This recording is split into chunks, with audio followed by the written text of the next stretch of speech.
آج کل کے جوان لڑکوں کو بہت سے شوق ہیں، لیکن ہم لوگ سست تو بہت ہیں۔ لڑانے مارنے پیٹنے کی ضرورت آج کسی کو نہیں ہے، لیکن انسان کو ایکٹیو رہنے کے لیے، چاق و چوبند رہنے کے لیے، فرتیلا رہنے کے لیے کچھ ورزش ضرور کرنا چاہیے۔ بھاگ دوڑ کریں، ورزش کریں، فٹ رہیں۔ اس لیے کہ حضور صلی اللہ علیہ وآلہ وسلم ظاہری آخری زندگی میں مکہ کا فتح ہوا۔ فتح مکہ کب ہوا؟ حضور علیہ السلام کے وصال سے 2 سال پہلے مکہ کا فتح ہوا۔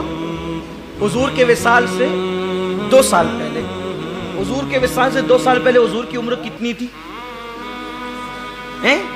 61 سال۔ 61 سال کی عمر میں بھی حضور علیہ السلام جنگ کی قیادت کر رہے تھے۔ آج کل 61 سال کی عمر کے آدمی کا حال یہ ہوتا ہے کہ اس کو پکڑ کے چلانا پڑتا ہے۔ تو اس کا مطلب یہ ہے کہ انسان اپنی صحت کو اتنا مینٹین کرے، وہ تو حضور علیہ السلام کی بات ہے، کوئی مثال ہی نہیں دی جا سکتی، لیکن یہ چیز ہمارے لیے بہت عبرت کی بات ہے۔ دوڑ بھاگ کریں، ورزش کریں، اپنی صحت کا خیال کریں۔ آج کل یہ سب چیزوں سے توجہ ہٹ گئی۔ ہم سمجھتے ہیں اسلام صرف اس کا نام ہے کہ ہاتھ میں تسبیح لوگ پڑھتے ہیں۔ تسبیح تحلیل کی اہمیت اپنی جگہ ہے۔ ارے اگر صحت اچھی ہوگی تو رکوع بھی اچھا کرو گے۔ میں تو جوان لڑکوں کو دیکھتا ہوں کہ وہ رکوع بھی صحیح نہیں کرتے، ادھر ٹیڑھے ہوتے ہیں، ادھر ترچھے ہوتے ہیں۔ یہی رکوع ہے۔ امام اہل سنت سیدی اعلیٰ حضرت فرماتے ہیں کہ جو رکوع صحیح نہ کریں، ڈر ہے کہ مرے گا تو کہیں کفر پر نہ، رکوع میں پیٹھ سیدھی نہ کریں تو نہیں سمجھ میں آتا ہے۔ آپ دیکھ لیں کتنے لوگ صحیح رکوع کرتے ہیں۔ تو کم از کم صحت سے، اور بلکہ آپ کو یہ بتاؤں، اگر نماز کے ارکان ہم صحیح ادا کریں تو مجھے یہ سمجھ میں آتا ہے کہ ہمیں کسی ورزش کی ضرورت بھی نہیں پڑے گی، اس لیے کہ اللہ نے نماز کے ارکان ایسے رکھے ہیں، اپنے محبوب کے ذریعے سے ہمیں ایسے بتائے ہیں کہ وہ خود ایک بہت بڑی ورزش ہے۔ اور لیکن یہ ہے کہ رکوع میں آپ دیر تک رکیں تو امید ہے کہ انشاءاللہ کمر کے مرض سے محفوظ رہیں۔ لیکن پہلے تو نماز لوگ نہیں پڑھتے، پھر رکوع کرتے تو اتنی دیر تک رکتے بھی نہیں ہیں۔ یہ پھٹا پھٹ اور چھٹا چھٹ والا معاملہ ہے، جیسے لگتے ہیں جیسے مرغیوں کی ٹھونگ مار رہے ہیں۔ تھوڑی دیر رکوع میں رک کر کے بھی تو دیکھیں، اس کی برکتیں ہیں۔ ایک مرتبہ میں جو ٹرین سے جمعہ پڑھا کر کے منماڑ کے لیے نکلا، ایک خاتون تھی سیکنڈ اے سی میں، وہ ناگپور جا رہی تھی۔ جب نماز کا وقت آیا تو چونکہ عصر مغرب اس میں پڑھنی ہوتی تھی، سیوا گرام میں عصر مغرب 2 ٹائم کی نماز پڑھنی ہوتی تھی، تو میں نے عصر پڑھی۔ عصر جب میں نے پڑھی تو میں قعدے میں بیٹھا۔ نماز مکمل ہونے کے بعد اس نے مجھ سے پوچھا بھی آپ نماز پڑھے تھے؟ میں نے کہا نماز سنا تھا لیکن دیکھا پہلی بار ہے۔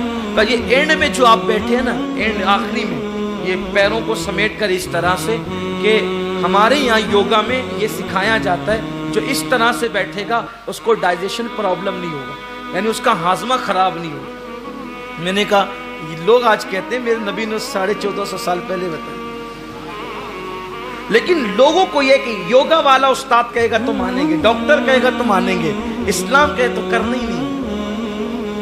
اس سے پہلے میں یہ بات لوگوں کو بتا چکا ہوں، آپ ذرا سوچے غور کریں کہ شوگر کا مریض ہو، بلڈ پریشر کا مریض ہو، یا کوئی اور مریض ہو، یا جس کو وزن کم کرنا ہو، یا دل کا مریض ہو، کوئی مریض ہو، ہر مریض کو ڈاکٹر کہتا ہے صبح کے وقت پیدل چلو، صبح کے وقت پیدل چلو۔ اکثر لوگ، کچھ لوگ ہیں جس کو کہتے ہیں صبح نہیں چل سکتے تو آپشن میں کہتے ہیں شام میں چل لینا، لیکن کب زیادہ بہتر کون سا ٹائم ہے؟ صبح کا ٹائم۔ اب حضور علیہ السلام نے فرمایا جو شخص صبح پیدل مسجد جائے گا اللہ اس کو قیامت کے دن عرش کا سایہ عطا فرمائے۔ ظہر میں پیدل مسجد جانے کا ذکر نہیں ہے، عصر میں پیدل مسجد جانے کا ذکر نہیں ہے، مغرب عشاء میں پیدل مرضی پہ ڈال دیا، لیکن فجر میں پیدل جانے پہ زور دیا گیا کہ اللہ قیامت میں عرش کا سایہ عطا فرمائے گا۔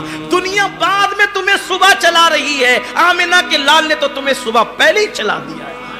حضور کی بات پہ عمل کرتے تو کیا ہوتا؟ اچھا ایک بات مجھے ایک اور اچھی لگی، ذہن میں بہت پیاری بات آئی، صبح ہی چلنے کی اتنی برکت کیوں ہے؟ صبح چلو تو بلڈ پریشر نارمل رہے، شوگر نارمل رہے، صحت نارمل رہے. صبح ہی چلنے کی اتنی برکت کیوں ہے؟ تو میرے امام کہتے ہیں جس سہانی گھڑی چمکا طیبہ کا چاند، اس دل افروز ساعت پہ لاکھوں سلام. صبح کے وقت چلنے کی فضیلت اس لیے ہے کہ سب سے بہترین جو گھڑی ہے وہ صبح صادق کی گھڑی ہے، اس لیے کہ مصطفیٰ جان رحمت صبح صبح تشریف لائے. کون شہر مکہ میں صبح صبح آیا ہے، جس کے نور سے عالم سارا جگمگایا ہے. صبح طیبہ میں ہوئی بٹا ہے بڑا نور کا، صدقہ لینے نور کا آیا ہے تارا نور. صبح کی برکت. صبح چلو، صبح ورزش کرو، صبح جلدی اٹھو، صبح کے لیے کچھ نہ کچھ کرو. اللہ تعالیٰ ہم سب کو توفیق عطا فرمائے.